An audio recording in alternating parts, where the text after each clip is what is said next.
Դուք գիտեք, հարգելի բարեկամներ, որ Արցախի տարածքում գործել է հանցավոր խումբ, այլ կերպ բնութագրել է այդ խմբի գործունեությունը կամ խումբը անհնար է, որի մեջ ներգրաված են եղել թե հայաստանցի ջոչեր, թե արցախցի ջոչեր, թե հայաստանցի ջոչերի բարեկամներ, թե արցախցի ջոչերի բարեկամներ, չեմ ուզում որ տարանջատենք, հանցավորությունը ուղղակի չի ճանաչում ոչ սահմաններ, ոչ ազգային պատկանելություն, ոչ էթնիկ պատկանելություն, եւ Արցախում տրված է եղել 800 Արցախում առևտրային բանկերի կողմից տրված է եղել $800 միլիոն վարկ։ Այդ $800 միլիոն վարկը 2023 թվականի դեկտեմբերին կառավարության որոշմամբ ջրվել է։ 70%-ը ստանձնել է պետությունը, 30%-ը առևտրային բանկերի կողմից դուրս է գրվել։ Եվ առ այսօր չի հրապարակվում կրիմինալի դեմ, թալանչիության դեմ, հանցավորության դեմ իբրև թե պայքարող Նիկոլ Փաշինյանը այդ վարկերը ջրում է, այսինքն վարկերի 70% պատասխանատվությունը ստանձնում է Հայաստանի Հանրապետության քաղաքացին, այն 30%-ի պատասխանատվությունը եւս ստանձնում է Հայաստանի Հանրապետության քաղաքացին, որովհետեւ ինչ է նշանակում առևտրային բանկերը դուրս են գրում վարկերը, դա նշանակում է կարտ բլանշ են տալիս առևտրային բանկերին, պետության կողմից, կենտրոնական բանկերի կողմից, որպեսզի այլ ավելի մեծ ինտենսիվությամբ քերեն քաղաքացիներին այդ 30%-ը հնարավորին է շուտ հետ բերելու համար, այսինքն պատասխանատվությունը սովորական քաղաքացիների վրա է դրվել, բայց վարկառուների համար ջրվել է $800 միլիոն։ Դուք գիտեք, հարգելի բարեկամներ, որ Արցախում այդ դավադիր պատերազմից հետո գտնվել են կոլաբորանտներ, ովքեր իրենց հեկերը վաճառել են ադրբեջանցիներին մաս եւ հետո Հայաստանի Հանրապետության կառավարության կողմից ստացել են կոմպենսացիա։ Ասեմ ձեզ, եղել են դեպքեր, որ այդ հեկերը կառուցված է եղել վարկերի միջոցով,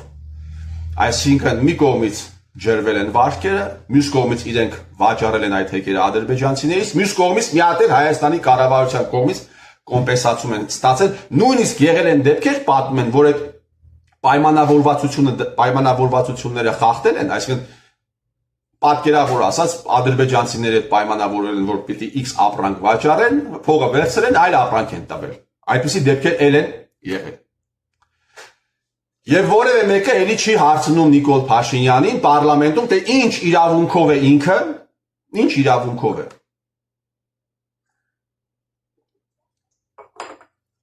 կոլաբորանտներին տվել փոխհատուցում։ Ինչու կոլաբորանտները այդ հանցավորություն իրականացրածն է, սա իսկ առերևույթ հանցագործություն է, մեծամասշտաբ, պետական մասշտաբի լայնածավալ հանցագործություն է, ինչ իրավունքով է տվել կոմպենսացիա, եւ ոչ մի նիկոլական չի ասում, պարոն վարչապետ, թալանչիների դեմ է պայքարում, ցուցակը հրապարակիր հեկերի տերերի։ Դա այս թեմաների վերաբերյալ լրություն է պարլամենտում, եւ երբ որ ասում ես դուք իրար հետ եք, երբ որ ասում ես դուք իրար հետ եք, ինչ որ հարցերի շուրջ պայմանավորվածության եք եկել, դաշնակները, Հայաստան դաշինքի ներկայացուցիչները, Ռոբերտ Քոչարյանը նեղ սրտում, ասում ես ինչ եք ասում, ոնց կարող է մենք պայմանավորվել եք, որ այս հարցերի մասին չեք խոսելու, դուք պարոն Ռոբերտ Քոչարյան, պայմանավորվածություն կա ձեր մեջ, հստակ է այդ պայմանավորվածությունը, երևում է 5 տարի դուք այս հարցերի մասին չեք խոսում, ասեմ ավելին, ձեր փոքրիկ զավակը այստեղ այնտեղ դաշնակների հետ չափ չփելու ընթացքում խոսում է հեղափոխության մասին, անամոթաբար,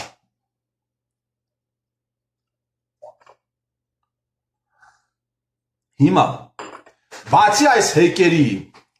կրիմինալից, բացի առևտրային բանկերի կրիմինալից, իմիջայլոց ես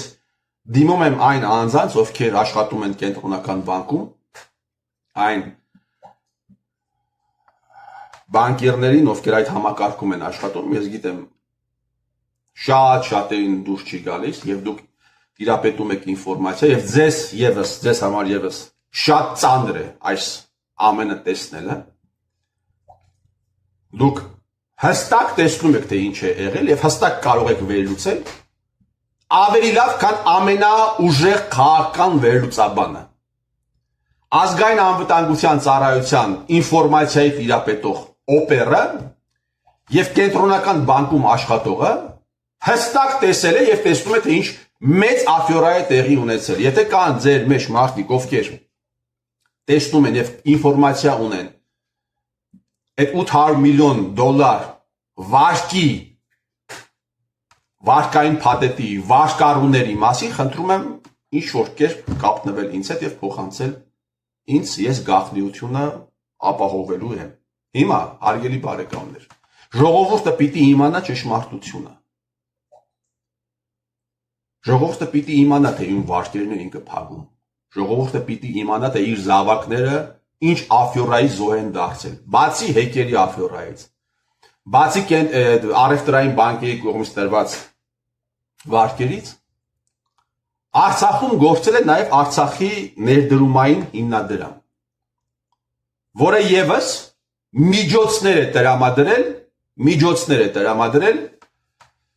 տարբեր ջոջերի հետ աֆիլացված անձանց։ Ընդամենը 3 հայտնի դարձավ, որ քրեական գործ են հարուցել Օսիպյանի նկատմամբ մարտի 1-ի գործով։ Հիմա չափերը Արցախի ներդրումային հիմնադրամը դա մոտավորապես այն է, ինչ կար Հայաստանի Հանրապետությունում անիվ տեսքով։ Անիվից անհայտացել է, փոշիացվել է տասնյակ միլիոնավոր դոլարներ։ Հիմա խոսում ենք Արցախի ներդրումային հիմնադրամի կողմից տրված փոխառությունների մասին։ Այդ փոխառությունները տրվել են այսպես կոչված հեղափոխությունից հետո։ R-Power SP 13 միլիարդ դրամ։ Փաշինյան Նիկոլ, դու տեղյակ ես R-Power SP-ն, որը Արցախի ներդրումային հիմնադրամից 13 միլիարդ դրամ է ստացել, որի ընդհանուր պարտավորությունը եղել է, չեմ կարող այդ օրը ասել, որ օրվա դրությամբ 18 միլիարդ դրամ։ Արցախի ներդրումային հիմնադրամի նկատմամբ ունեցել է 18 միլիարդ դրամի պարտավորություն, մայր գումարը փոխառության 13 միլիարդ դրամ է։ Իմ ունեցած տվյալներով, հարգելի բարեկամներ, այս ՍՊ-ն պատկանում է Հայաստանի Հանրապետության 3-րդ նախագահ Սերժ Սարգսյանի փեսային, Միքայել Մինասյանին չէ, այն մյուսին, եթե չեմ սխալվում, Հայկ է անունը, կամ իրեն է պատկանում, կամ իրեն է գտնվում է ուղիղ աֆիլացման մեջ։ Ահա այսպես են ձեզ մոլորեցնում, հարգելի բարեկամներ։ Իրենք իրար հետ փողերը մեջ են անում, պետական փողերը, տասնյակ միլիոնավոր դոլարներ, բայց ձեզ խաբում են իբրև թե Հայաստանի Հանրապետությունում հեղափոխություն է եղել եւ իրենք էլ պայքարում են թալանչիների դեմ։ Հիմա ասեմ նաեւ ինչու ես մարտի 1-ի դեպքը հիշատակեցի։ Այս ցուցակում 3-րդը Դոմինիկ Սիստեմ ՍՊ-ն է եւ 8-րդը Դորոժնիկ ՍՊ-ն է։ Ուրեմն Դոմինիկ Սիստեմ ՍՊ-ն ստացել է 5 միլիարդ դրամի փոխառություն, Դորոժնիկ ՍՊ-ն ստացել է 1 միլիարդ 372 միլիոն դրամի փոխառություն։ Այս գումարները, հարգելի բարեկամներ, Արցախի լուծարման հետ մեկտեղ ամբողջությամբ ջրվել է։ Այս գումարները հետ չեն վերադարձվել։ Այս գումարները ջրվել են, այնպես ինչպես վարկերը, այնպես ինչպես հեկերի աֆյորան։ Հիմա մարտի 1-ի գործը մինչև հիմա քննում են Հայաստանի Հանրապետությունում։ Փաշինյան Նիկոլ, դու տեղյակ չես, այս 3-րդ հորիզոնականում գտնվող Դոմինիկ ՍՊ-ն եւ 8-րդում Դորոժնիկ ՍՊ-ն ում է պատկանում։ Ինձ հասած տվյալներով, հարգելի բարեկամներ, այս կազմակերպությունները պատկանում են մարդկանց, ովքեր ուղիղ կապ են ունեցել այն զորքերի հետ, որոնք 2008 թվականի մարտի փետրվարի վերջ բերվել էին Հայաստանի Հանրապետություն, որպեսզի ճնշեին մարտի 1-ի ցույցերը։ Հիմա Փաշինյան Նիկոլը գալիս է, բերվում է իշխանության նաև որպես մարտի 1-ի հանցավորության հնարավոր բացահայտող անձ, չէ, այդ լոզունգներով է Փաշինյանը Նիկոլը եկել իշխանության մարտի 1, հոկտեմբերի 27, բայց այս ընթացքում տրվում են այսպիսի փոխառություններ մարտի 1-ի ստանդի հետ աֆիլացված մարդկանց եւ հետագայում այդ ամենը ուղղակի ջրվում է 1 միլիարդ մի դեպքում 5 միլիարդ ես ընդամենը 3 կազմակերպությունների անվանումներ նշեցի R-Power SP 13 միլիարդ դրամ Dominic SP 5 միլիարդ եւ Dorožnik SP 1 միլիարդ 372 միլիոն այսպես են դες բոլորեցնում այսպես են դες խափում այսպես են ժողովրդին դնում ոչխարի տեղ ուղակի ոչխարի տեղ որովհետեւ փողնել է իրենցը զինված տղեկնել են իրենցը լրագրողների ճշշող մեծամասնությունը ենթարկվում են իրենց ու այս հանցագործությունները պիտի քննվեր պարլամենտում բայց քանի որ պարլամենտն է իրենցը ոչ մի Արմեն Գևորգյան ոչ մի Իշխան Զաքարյան ոչ մի Տարոն Մարգարյան այս հարցերի մասին չի խոսի կհենեն Փաշինյան Նիկոլին կասեն դու հանձնեցիր Արցախը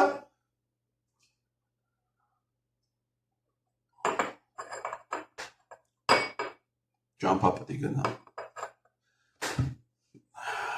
կհենեն Նիկոլին կասեն դու Արցախը հանձնեցիր, Նիկոլն էլ կասի Արցախը դու հանձնեցիր եւ այսպես 5 տարի ու հիմա գալու են ձեր դռները էլի որ ասեն մեզի մանդատ տվեք որ մենք շարունակենք Նիկոլ Փաշինյանին ասել դու ես հանձնել Արցախը ինքն էլ մեզի ասի չէ դու ես հանձնել Արցախը այսպես տարիներ շարունակ այս տեղի է ունում այս սրբապղծությունը եւ վերջում սա ուղիղ սրբապղծություն է այլ բառ ամորալության գերագույն աստիճան ուրիշ բառ ուղղակի անհնար է լես պատկերացնում եմ այդ $800 միլիոն վարկային փաթեթի վարկառուների ցուցակը մարդ տեսնի էլի պատկերացնում եմ թե ինչ այնտեղ ինչեր կբացվեն բայց այդ ցուցակները հո մի օրերից մի օր դուրս է գալու Չէ, դուրս է գալու։ Մարդիկ իմանալու են, չէ, այդ 800 միլիոն վարկային փաթեթը ովքեր են վարկային այդ ողջ փաթեթից օգտվել։ Ստեփանակերտի ինժեներները, աշխարհագրության ուսուցիչները, Ասկերանում տեղակայված զորքերի վաշտերի հրամանատարները, իրենց սպառողական մի քանի $100 վարկերով թե դուք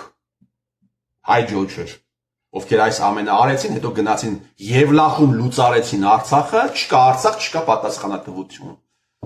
Վաղը մյուս օրը չի լինի Հայաստան, չի լինի էլի պատասխանատվություն։ Դուք պատկերացնում եք Հայաստանի Հանրապետությունում ինչ է եղել։ Եվ վերջում ամենը։ Խոսքը սրետորական չի, էլի ինձ հետաքրքիր է R-Power SP-ի հետ աֆիլացված Սերժի Փեսեն Հայկը։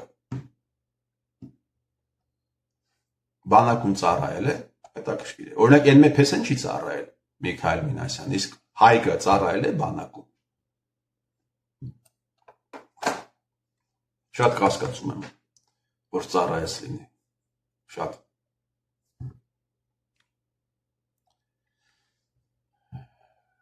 Ինչ որ մի մասի կարող եք խաբել երկար ժամանակ, մեծ մասի կարող եք խաբել կարճ, Ամերիկայի պրեզիդենտներից մեկի խոսքն է, բայց դուք չեք կարող տարիներ շարունակ խաբել ողջ ազգի մշտապես։ Կգա այն օրը, երբ ներքին գործերի նախարարը կամ գլխավոր դատախազը այսպես դոկումենտներով կմտնի պետական հեռուստաընկերություն, հանրային հեռուստաընկերություն եւ ուղղակի այդ չոր փաստերը կհրապարակի ժողովրդին։ Այդ օրը գալու է։ Իսկ եթե ինչ որ մի կեր դուք կանխեցիք հայի կողմից այս ընթացքը կագնեցնելու գործընթացին, այդ ընթացքը կկագնեցնի օտար։ Այդ դա դուք չեք կարողանալու կանխել։ Ստահակ վիժվածքներ չեք կարողանալու։ Դուք ուխտադրժության, դավաճանության, ամորալության սիմվոլն եք, ոչ միայն Հայաստանում, այլ նաև ողջ աշխարհում։ ձեր տերը արցատասիրությունն է, դեբիլությունն ու ամորալությունը։ Ես ձեր տիրոջ մերը